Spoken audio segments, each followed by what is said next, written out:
बीडमध्ये 23 डिसेंबर रोजी मनोज जरांगे पाटील यांची निर्णायक इशारा सभा होणार आहे। या पार्श्वभूमीवर पोलिसांकडून 125 मराठा समन्वयक आणि आंदोलकांना नोटीस बजावण्यात आले आहेत।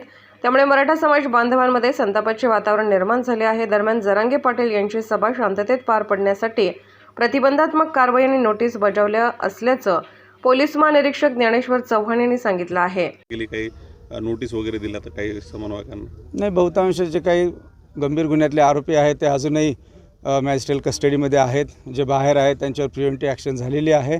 जे रेकॉर्डवरचे आरोपी आहेत त्यांचा आम्ही सातत्याने प्रिव्हेंटिव्ह ॲक्शनच्या दृष्टीने आमचा पाठपुरावा सुरू आहे आणि असं कुठलाही अनुचित प्रकार होऊ नये या दृष्टीने आम्ही योग्य ती सर्व खबरदारी घेत आहोत।